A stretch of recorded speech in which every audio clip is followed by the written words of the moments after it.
برادران اسلام، حاضرین جمعہ، بزرگوں، نوجوانوں اور عزیز بچوں اور پردہ نشین خواتین اسلام، تمام قسم کی تعریفات و توصیفات، کبریائی، بزرگی، بڑائی، ہر طرح کی حمد و ثنا اللہ رب العالمین کے لیے ہے۔ بعدہ لاکھوں اور کروڑوں درود و سلام ہو تمام انبیاء کرام پر، خصوصاً ہمارے اور آپ کے نبی آخر الزماں احمد مجتبی محمد مصطفیٰ صلی اللہ علیہ وسلم پر۔ برادران اسلام، اللہ رب العالمین نے اس دنیا میں، اس جہان میں ہمیں پیدا فرمایا تو یوں ہی پیدا فرما کر کے نہیں چھوڑ دیا، بلکہ ہماری پیدائش سے پہلے اللہ رب العالمین نے اس دنیا میں ہمیں بھیجنے کا ایک مقصد سیٹ کر دیا ہے، اور اس عظیم مقصد کے لیے ہم اس دنیا میں آئے ہیں۔ آپ جانتے ہیں وہ کیا ہے؟ ہم اس دنیا میں اللہ رب العالمین کے ایک عظیم مقصد کے تحت آئے ہیں، اور وہ ہے کہ ہم اللہ رب العالمین کی عبادت کریں۔ تو اللہ کی عبادت کیسے ہوگی؟ اللہ کے رسول صلی اللہ علیہ وسلم نے فرمایا الدعاء هو العبادہ، کہ یہ دعا کرنا یہی عبادت ہے۔ تو اس دنیا میں ہم اللہ رب العالمین کی عبادت کی خاطر آئے ہیں۔ عبادت کی بہت ساری قسمیں ہیں، اور دعا ایک اہم عبادت ہے جس کو اللہ کے رسول صلی اللہ علیہ وسلم نے فرمایا کہ دعا ہی اصل عبادت ہے۔ آپ جانتے ہیں کہ دعا کا مطلب ہوتا ہے اللہ کو پکارنا۔ ہم نمازیں پڑھتے ہیں، اللہ رب العالمین کو خوش کرنے کے لیے اس کی تعریفات کرتے ہیں، اس کی تسبیح بیان کرتے ہیں، اس کی حمد و ثنا بیان کرتے ہیں۔ یہ تمام چیزیں دعا ہیں۔ اور جب ہم اللہ رب العالمین سے کچھ مانگتے ہیں کہ اے اللہ رب العالمین تو ہماری رزق میں، ہماری روزی میں تو برکت عطا فرما دے، اے اللہ رب العالمین میں دنیا کی فلاں نعمت چاہتا ہوں، تو یہ بھی دعا ہے۔ میرے بھائیوں، تو دعا چاہے وہ دعائے عبادت ہو یا چاہے دعائے طلب ہو، دعا یہ عبادت ہے، اور اسی کی خاطر اللہ رب العالمین نے ہمیں اس دنیا میں پیدا فرمایا ہے۔ اب سوال یہ پیدا ہوتا ہے کہ آخر ہم اللہ سے دعا کریں کیسے؟ اس عظیم مقصد کے لیے، جس عظیم مقصد کے لیے اللہ رب العالمین نے ہمیں اس دنیا میں پیدا فرمایا کہ ہم اللہ سے دعا کریں، تو آخر وہ دعا ہو کیسے؟ اللہ رب العالمین فرماتا ہے وَلِلَّهِ الْأَسْمَاءُ الْحُسْنَى فَادْعُوهُ بِهَا، کہ تم اللہ رب العالمین نے فرمایا کہ اللہ رب العالمین کے کچھ اچھے اچھے نام ہیں۔ وَلِلَّهِ الْأَسْمَاءُ الْحُسْنَى، کہ اللہ رب العالمین کے اچھے اچھے نام ہیں، خوبصورت نام ہیں۔ فَادْعُوهُ بِهَا، لہذا تم اللہ رب العالمین کو اس کے انہی اچھے اور پیارے ناموں کے ذریعے سے ہی پکارا کرو، اللہ رب العالمین سے دعا کیا کرو۔ تو میرے بھائیوں، اتنے سے مختصر سے تمہید اور مختصر سے مقدمے کے بعد یہ بات ہمارے لیے واضح ہو گئی کہ ہمارے لیے اور ایک مسلمان کے لیے، ایک انسان کے لیے اللہ رب العالمین کی اسماء و صفات کا جاننا، اللہ رب العالمین کے اچھے اچھے ناموں کی معرفت حاصل کرنا کس قدر ضروری ہے۔ اگر آپ کے پاس اللہ رب العالمین کے اسماء حسنہ اور اس کے جو صفات علیہ ہیں ان کا علم نہیں ہے، تو آپ نہ اللہ رب العالمین سے صحیح طریقے سے دعا کر سکتے ہو، اور نہ ہی آپ اس دنیا میں جس مقصد کے لیے آئے ہو اس مقصد کو پورا کر سکتے ہو۔ لہذا ضرورت اس بات کی ہے کہ ہم اللہ رب العالمین کے اسماء و صفات کی معرفت حاصل کریں۔ اللہ رب العالمین کے اسماء و صفات یہ معمولی بات نہیں ہے میرے بھائیوں۔ اللہ رب العالمین کے بارے میں ایک انسان کی سب سے بڑی کامیابی یہ ہے کہ وہ اسے اللہ رب العالمین کی معرفت حاصل ہو جائے۔ ایک بچہ جب سب سے پہلے کچھ جاننا بوجھنا شروع کر دے تو سب سے پہلے اسے جس چیز کی تعلیم دینی چاہیے وہ ہے اللہ کی معرفت. اسے یہ سکھایا جائے کہ تیرا معبود حقیقی ایک ہے. اور جب ہم اللہ رب العالمین کے اسماء و صفات کی معرفت کسی کو سکھائیں گے تو ہم دراصل اللہ کے بارے میں کسی کو سکھائیں گے. آپ کسی چیز کے بارے میں کیسے جانتے ہیں؟ اس کی صفت کے بارے میں جانتے ہیں، اس کی خوبیوں کے بارے میں جانتے ہیں. تو ایسے ہی جب اللہ کی معرفت اگر آپ حقیقی معنوں میں حاصل کرنا چاہتے ہیں تو ضرورت اس بات کی ہے کہ آپ اللہ رب العالمین کے اسماء و صفات کی معرفت حاصل کریں. اللہ رب العالمین کے اسماء و صفات اگر آپ نے جان لیا تو آپ نے حقیقی طور سے اللہ رب العالمین کو پہچان لیا. خود آپ نے اپنے نفس کو پہچان لیا. اگر آپ نے یہ جان لیا کہ اللہ رب العالمین کی صفات کیا کیا ہیں تو آپ اپنے آپ کو جان جائیں گے. جب آپ یہ جانیں گے کہ ان اللہ هو الغنی، کہ اللہ رب العالمین غنی ہے، مالدار ہے، تو آپ دنیا کے تمام انسانوں کی حقیقت جان لیں گے. وَأَنْتُمُ الْفُقَرَاءُ، اور تم سب کیا ہو؟ فقیر ہو. جب آپ یہ جان لیں گے کہ وَيَبْقَى وَجْهُ رَبِّكَ ذُو الْجَلَالِ وَالْإِكْرَامِ، کہ اللہ رب العالمین کی صفت یہ ہے کہ اس کی ذات باری تعالیٰ ہمیشہ ہمیشہ کے لیے باقی رہنے والی ہے، تو آپ یہ جان لیں گے کہ میں اور دنیا کی تمام مخلوقات ختم ہونے والی ہیں. اور جب آپ اللہ رب العالمین کی یہ صفت جانیں گے کہ اللہ خالق کل شیء، کہ اللہ رب العالمین تمام چیزوں کا پیدا کرنے والا ہے، تو آپ یہ جان لیں گے کہ دنیا کی جتنی بھی چیزیں ہیں وہ سب اللہ کی مخلوق ہیں. قرآن پاک بھرا پڑا ہے اللہ رب العالمین کے اسماء و صفات سے. آپ دیکھیں گے کہ قرآن کریم کی بے شمار آیتیں وہ ختم ہوتی ہیں اللہ رب العالمین کے کسی اچھے نام سے. کبھی کسی علی العظیم پر قرآن کریم کی آیت ختم ہوتی ہے، کبھی غفور الرحیم پر قرآن کریم کی آیت ختم ہوتی ہے، ان اللہ علی کل شیء قدیر پر قرآن کریم کی آیت ختم ہوتی ہے. میرے بھائیوں، آخر کیا مقصد ہے اللہ رب العالمین کے ان اسماء و صفات کو اللہ رب العالمین نے قرآن پاک میں اتنی زیادہ جگہ کیوں دی ہے؟ تاکہ ہم اپنے رب کے بارے میں معرفت حاصل کر سکیں. اللہ رب العالمین نے قرآن کریم میں ایک سورہ نازل فرمائی، سورہ اخلاص. سورہ اخلاص جس کے بارے میں کہا جاتا ہے کہ یہ 1/3 قرآن کے بارے میں کے برابر ہے، یعنی قرآن کے 3 حصے کیے جائیں تو ایک حصے کے برابر سورہ اخلاص ہے. کہ سورہ اخلاص کی اتنی زیادہ فضیلت کیوں ہے؟ کفار مکہ نے اللہ کے رسول صلی اللہ علیہ وسلم سے فرمایا انصب لنا ربک یا محمد، کہ اے محمد صلی اللہ علیہ وسلم آپ اپنے رب کا نسب نامہ بیان کیجئے کہ آپ کا جو رب ہے وہ کس سے تعلق رکھتا ہے اور کہاں سے آیا. اللہ رب العالمین نے سورہ اخلاص نازل فرما دی. قل هو اللہ احد، آپ کہہ دیجئے کہ اللہ اکیلا ہے، تنہا ہے، یکتا ہے. اللہ الصمد، جو بے نیاز ہے، جو سردار ہے اور جو کسی کا بھی جو ہے محتاج نہیں ہے. قل هو اللہ احد اللہ الصمد لم یلد ولم یولد، جو نہ تو کسی کو جنا ہے اور نہ کسی سے جنا گیا ہے، جس کی خاصیت یہ ہے کہ وہ نہ تو کسی کو جنتا ہے اور نہ ہی وہ کسی اور سے پیدا کیا گیا ہے. وَلَمْ يَكُنْ لَهُ كُفُوًا أَحَدٌ، اور اس کا ہمسر، اس کے مثل کوئی نہیں ہو سکتا ہے. چھوٹی سی سورت ہے لیکن یہ سورت 1/3 قرآن کے برابر ہے. آخر کیوں میرے بھائیوں؟ علماء نے اس کی تفسیر یہ کی ہے کہ دراصل قرآن پاک میں اللہ رب العالمین نے 3 چیزوں کا علم دیا ہے. قرآن پاک میں اللہ رب العالمین نے کچھ قوموں کے واقعات بیان کیے ہیں تاکہ ہم ان سے نصیحت حاصل کریں. یہ ایک قسم کا علم ہو گیا. قرآن پاک کے اندر اللہ رب العالمین نے کچھ احکامات دیے ہیں، کچھ چیزیں کرنی ہیں، کچھ چیزیں نہیں کرنی ہیں. یہ دوسرا علم ہو گیا. اور تیسرا علم یہ ہے کہ قرآن پاک کے اندر اللہ رب العالمین نے اپنے ذات باری تعالیٰ کے بارے میں بتایا ہے. تو قرآن پاک کا یہ جو تیسرا حصہ ہے یہ سب سے عظیم الشان حصہ ہے جس میں اللہ رب العالمین کے بارے میں بات کی گئی ہے. اور یہی وجہ ہے کہ سورہ اخلاص کی اتنی زیادہ فضیلت آئی ہے کہ سورہ اخلاص یہ ثلث قرآن یعنی 1/3 قرآن کے برابر ہے. اسی طرح سے آیت الکرسی، ہم کہتے ہیں کہ کہ قرآن کی سب سے عظیم آیت آیت الکرسی ہے۔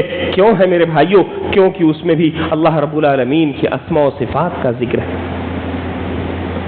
تو جب ہم دیکھتے ہیں کہ قرآن پاک کے اندر اللہ رب العالمین نے اپنی اسماء و صفات کا جا بجا ذکر کیا ہے، تو آخر ہم کیوں نہیں اس کا علم حاصل کرتے اور ان اسماء و صفات کے علم کے حصول کے ساتھ ہمارے اندر ہمارے ایمان میں وہ تبدیلی پیدا ہو جائے گی جو تبدیلی ہم کسی اور ذریعے سے نہیں پیدا کر سکتے۔ جب ہم اللہ رب العالمین کے اسماء و صفات کا علم حاصل کریں گے تو ہمارے ایمان میں وہ حلاوت پیدا ہوگی، وہ چاشنی پیدا ہوگی۔ جب ہم اللہ رب العالمین کے بارے میں جتنے زیادہ جانتے جائیں گے، اس کی صفتوں کے بارے میں جتنے زیادہ ہم سمجھتے جائیں گے، اللہ رب العالمین کی جو صفات ہیں، جو اس کے اچھے اچھے نام ہیں، ان میں جب ہم غور کریں گے تو ہمارے دلوں میں اللہ رب العالمین کے لیے ایمان میں اضافہ پیدا ہوگا۔ جب ہم اللہ رب العالمین کی رحمت کا ذکر سنیں گے تو ہمارے اندر اللہ رب العالمین کی رحمت کی چاہت پیدا ہوگی۔ جب ہم اللہ رب العالمین کے شدید العقاب ہونے کا ذکر سنیں گے کہ اللہ رب العالمین کا عذاب بڑا سخت ہے، تب ہم ایسی صورت میں اپنے اندر اللہ رب العالمین سے خوف اور ڈر محسوس کریں گے۔ تو میرے بھائیوں، جب ہم اللہ رب العالمین کے اسماء و صفات کو سمجھتے ہیں، ان کے معانی پر غور کرتے ہیں، تو یہیں سے راستہ کھلتا ہے قرآن پاک کے اندر غور و فکر کا۔ اگر کوئی شخص قرآن پاک میں تدبر کرنا چاہتا ہے تو ضرورت اس بات کی ہے وہ کہ اللہ رب العالمین کے اسماء و صفات میں غور و فکر کرے، اللہ رب العالمین کے جو اچھے اچھے نام ہیں ان کی معانی میں غور کرے۔ اسے فوراً یہ ضرورت محسوس ہوگی کہ اللہ کے اتنے اچھے اچھے نام آخر ہیں کہاں، تو وہ فوراً اللہ رب العالمین کی کتاب کی طرف رجوع کرے گا، اور پھر اللہ رب العالمین کی کتاب میں جس نے تدبر کر لیا اس کی زندگی سنور جائے گی۔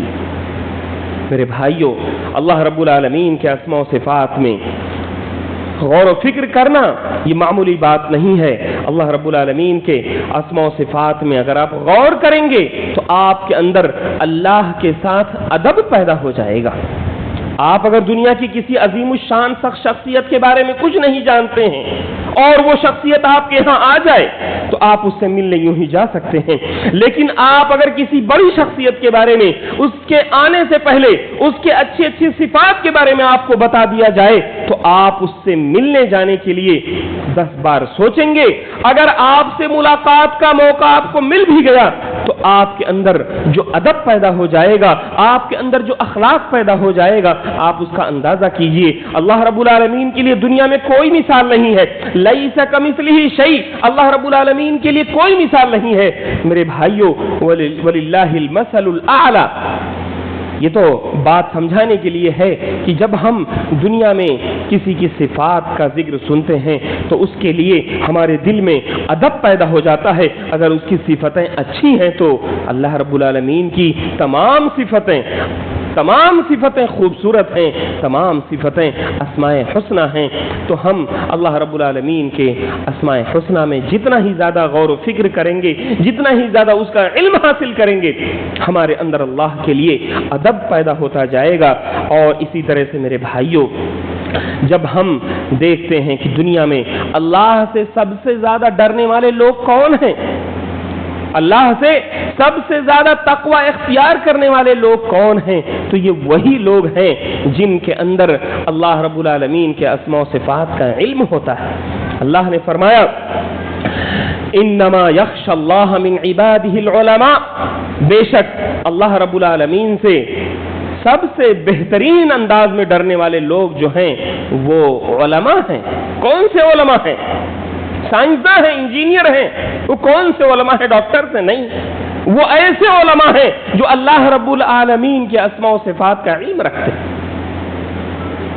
اسی طرح سے اللہ کے رسول صلی اللہ علیہ وسلم نے کچھ صحابہ کرام کی غلط فہمی دور کرنے کے لیے ان سے کہا کہ تم کیا سمجھتے ہو، انا اتقاکم، کہ میں تم میں سب سے زیادہ تقوی اختیار کرنے والا ہوں، انا اتقاکم واشدکم خشیۃ من اللہ، کہ میں تم میں سب سے زیادہ تقوی اختیار کرنے والا ہوں اور میں تم میں سب سے زیادہ اللہ رب العالمین سے خشیت اور ڈر رکھنے والا ہوں، لأنی اعلمکم باللہ، کیوں؟ کیونکہ میں اللہ رب العالمین کے بارے میں تم میں سب سے زیادہ بہتر جانتا ہوں۔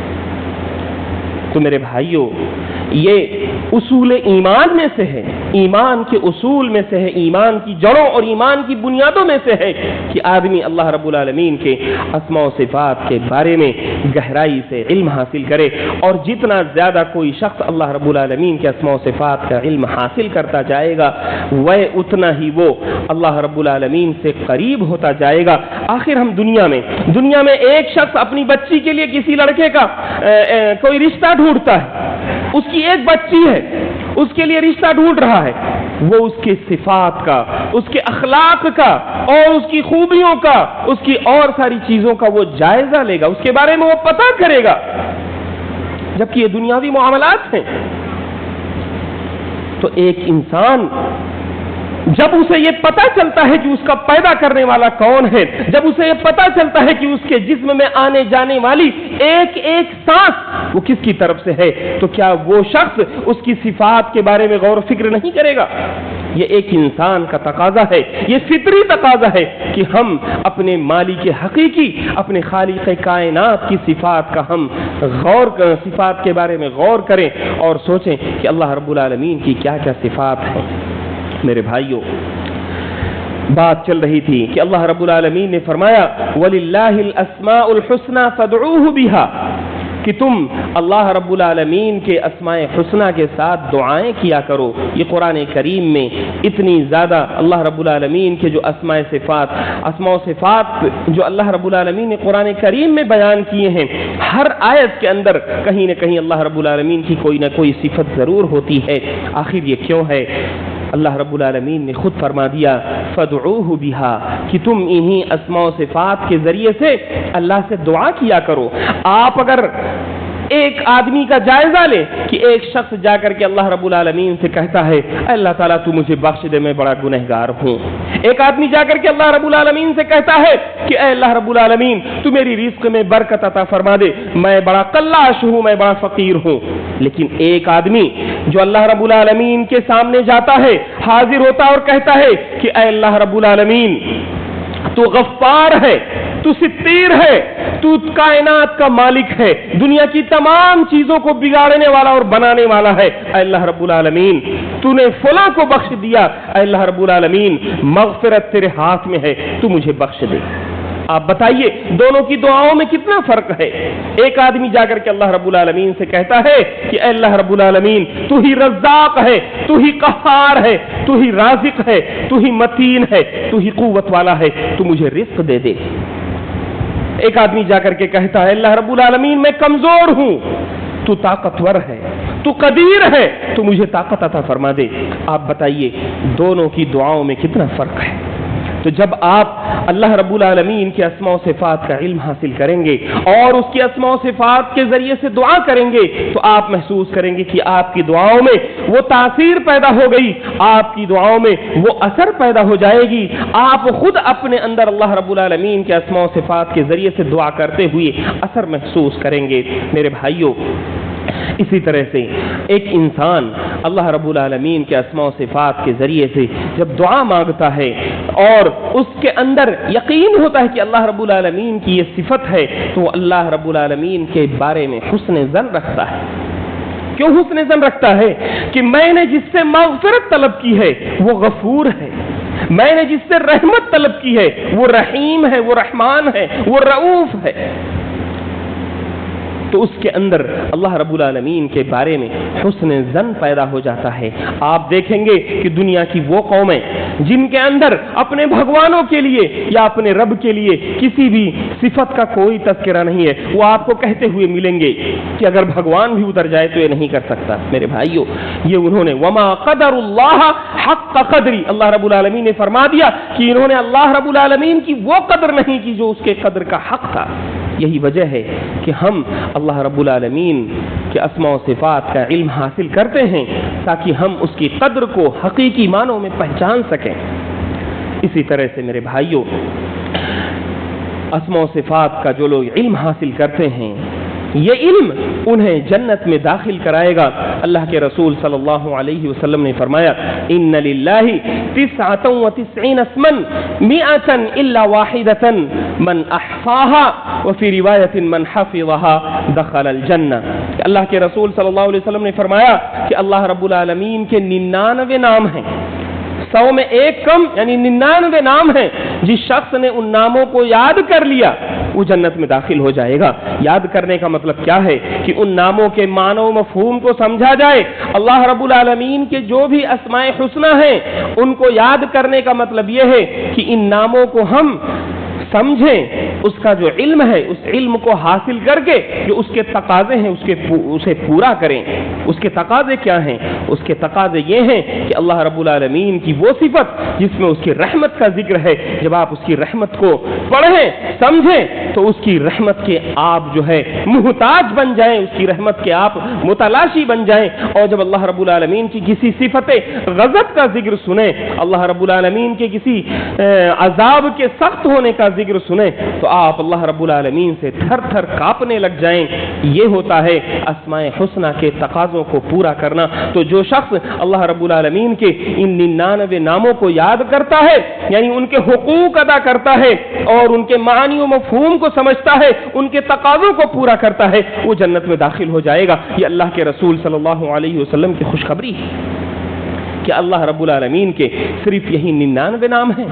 میرے بھائیوں ایسا نہیں ہے۔ اللہ کے رسول صلی اللہ علیہ وسلم نے ایک دوسری حدیث میں فرمایا، آپ صلی اللہ علیہ وسلم کی یہ عادت مبارکہ تھی، یہ عادت شریفہ تھی کہ جب بھی آپ صلی اللہ علیہ وسلم اللہ سے دعا کرتے تو سب سے پہلے اس کے اچھے اچھے ناموں کا حوالہ دیا کرتے تھے۔ اللہ کے رسول صلی اللہ علیہ وسلم دعا کیا کرتے تھے اور کہتے تھے اسألک بکل اسم هو لک سمیت بہ نفسک، اے اللہ میں تجھ سے مانگتا ہوں، میں تجھ سے سوال کرتا ہوں تیرے ان ناموں کے ذریعے سے جو نام تیرے اپنے رکھے ہوئے ہیں، او انزلت فی کتابک، یا ایسے نام جو تو نے اپنی کتاب کے اندر اتار رکھے ہیں، او علمتہ احدا من خلقک، یا تیرے ایسے نام جن کو تو نے اپنی مخلوقات میں سے کسی کو سکھا رکھا ہے، اب استأثرت بہ، یا تیرے ایسے نام جن ناموں کو تو نے اپنے پاس علم غیب میں رکھ لیا ہے، کسی اور کو بتایا نہیں ہے۔ تو اللہ رب العالمین کے 99 ناموں سے بھی بہت زیادہ لا تعداد نام ہیں۔ کچھ ناموں کو اللہ رب العالمین نے ہمیں سکھایا، کچھ ناموں کو اللہ رب العالمین نے اپنی مخلوقات میں سے مخصوص لوگوں کو سکھایا، اور کچھ ناموں کو اللہ رب العالمین نے اپنے پاس علم غیب میں رکھ لیا ہے۔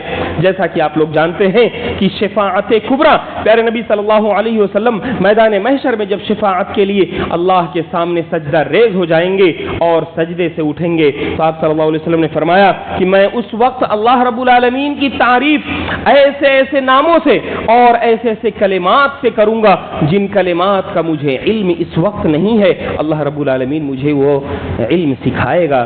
تو میرے بھائیوں اللہ رب العالمین کے جو بھی اسماء و صفات ہیں ان کا علم ہمیں حاصل کرنا چاہیے، اور اسی طرح سے اگر کوئی شخص نماز میں دعا کرتا ہے اور اللہ کے اسماء و صفات کا استعمال نہیں کرتا ہے تو وہ شخص جلد بازی کا شکار ہوتا ہے، ممکن ہے اس کی دعا قبول نہ ہو۔ اللہ کے رسول صلی اللہ علیہ وسلم نے، حضرت انس رضی اللہ تعالیٰ عنہ کی حدیث ہے کہ آپ نے ایک شخص کو دیکھا کہ وہ اپنی نماز کے اندر دعا کر رہا ہے، لیکن اس نے دعا کیسے کی؟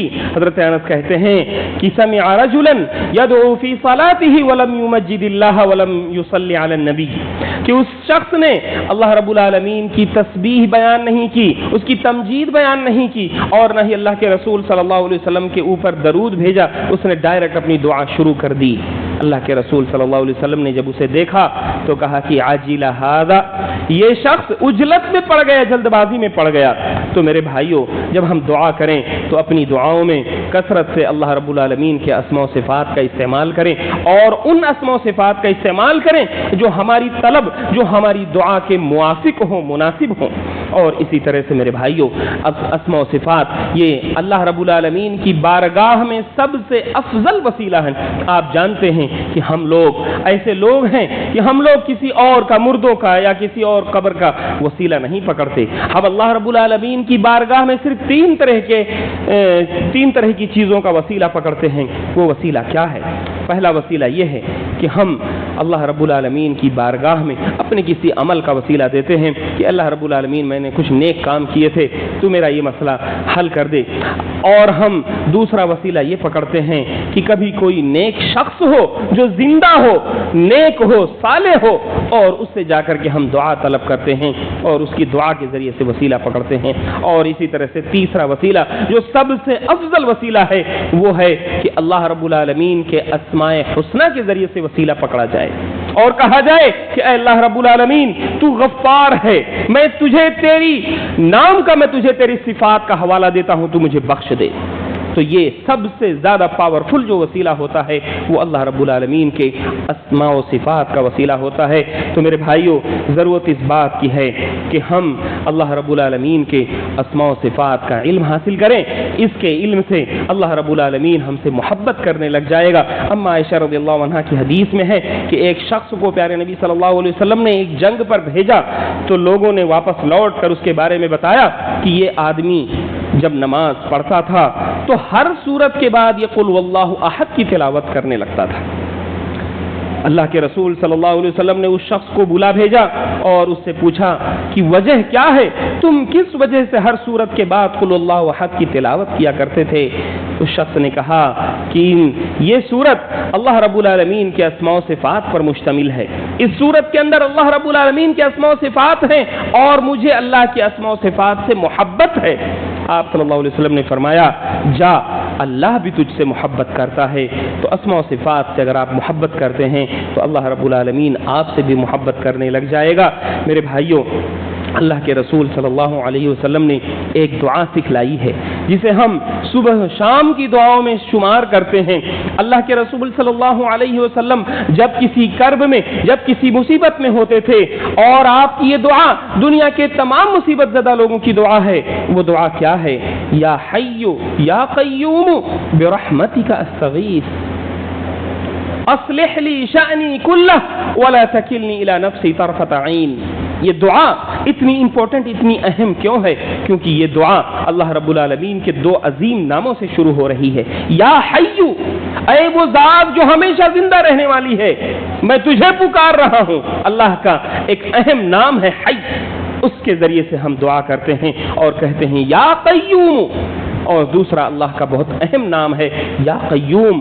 قیوم اس کا معنی ہوتا ہے کہ وہ ذات جو خود بنفس نفیس اپنے آپ میں قائم ہو۔ دنیا میں کوئی بھی شخص نہیں جو اپنے آپ میں کھڑا ہو، بلکہ اسے کسی اور کی ضرورت پڑ رہی ہے، پر اللہ کی ذات قیوم ہے جو خود سے قائم ہے اور دنیا کے سارے لوگوں کو قائم کر رکھی ہے۔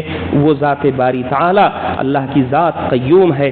تو ہم ان دونوں صفات کے ذریعے سے دعا مانگتے ہیں تو ہماری مصیبتیں دور ہو جاتی ہیں، ہماری جو کرب ہیں، ہمارے اوپر جو بلائیں آتی ہیں وہ دور ہو جاتی ہیں۔ تو دعوات المکروب اس لیے اس دعا کو کہا گیا کیونکہ اس دعا میں ہم اللہ رب العالمین کے اسماء و صفات کے ذریعے سے دعا کرتے ہیں۔ میرے بھائیوں، اسماء و صفات کا جب ہم علم حاصل کرتے ہیں اور اس کے ذریعے سے اللہ رب العالمین سے دعائیں کرتے ہیں تو ایک اہم فائدہ یہ ہوتا ہے کہ ہمارے اندر کی جو سرکشی ہے وہ کم ہو جاتی ہے۔ دنیا میں بہت سارے لوگ ہیں، اگر انہیں دولت نصیب ہو جائے، انہیں شہرت نصیب ہو جائے، انہیں کوئی عہدہ مل جائے تو وہ آپ دیکھیے کس طرح سے وہ اپنی حدود سے باہر نکلتے ہیں۔ لیکن جب ایک انسان کے اندر اللہ رب العالمین کے اسماء و صفات کی معرفت ہوگی تو وہ سمجھے گا کہ میں کتنا بھی بڑا ہو جاؤں، دنیا کے لوگ مجھے تعریفات کے پل پاس کر کے کتنا بھی بڑا بنا دیں، لیکن اللہ هو العلی، اللہ هو العلی العظیم، کہ اللہ رب العالمین ہی ہے جو سب سے زیادہ بلند ہے اور سب سے زیادہ عظمت والا ہے۔ تو ہم اسماء و صفات کا علم حاصل کریں۔ یہ وہ باب ہے جسے ایک خطبے کے ذریعے سے سمیٹا نہیں جا سکتا ہے۔ اسماء و صفات کے اندر بہت سارے علوم چھپے ہوئے ہیں، ان علوم کو حاصل کرنے کی ضرورت ہے۔ ضرورت اس بات کی ہے کہ اللہ رب العالمین تو ہمیں اپنے اسماء و صفات کا علم سکھائے۔ اے اللہ رب العالمین، اس دنیا میں مسلمان کسی بھی خطے میں پریشان حال ہیں، ستائے جا رہے ہیں، تو اللہ رب العالمین تو ان کی پریشانیوں کو دور فرما دے۔ اے اللہ رب العالمین تو ان کی غیب سے مدد فرما دے۔ اے اللہ رب العالمین ظالموں کے پنجے استبداد کو تو توڑ کر کے رکھ دے۔ اے اللہ رب العالمین ہم میں سے جو لوگ مریض ہیں انہیں تو شفائے کامل و عاجل عطا فرما دے۔ اے اللہ رب العالمین ہم میں سے جو لوگ قرض دار ہیں ان کی قرض کی ادائیگی کا تو بہترین انتظام فرما دے۔ اے اللہ رب العالمین ہم میں سے جو لوگ اس دنیا سے جا چکے ہیں تو ان کی قبروں کو نور سے بھر دے۔ اے اللہ رب العالمین تو ہمیں جب تک اس دنیا میں رکھ ایمان و اسلام پر رکھ، اور جب ہمارا خاتمہ ہو تو ایمان پر ہو۔ اقول قولی ھذا واستغفر اللہ لی ولکم ولسائر المسلمین فاستغفروہ من کل ذنب انہ هو الغفور الرحیم۔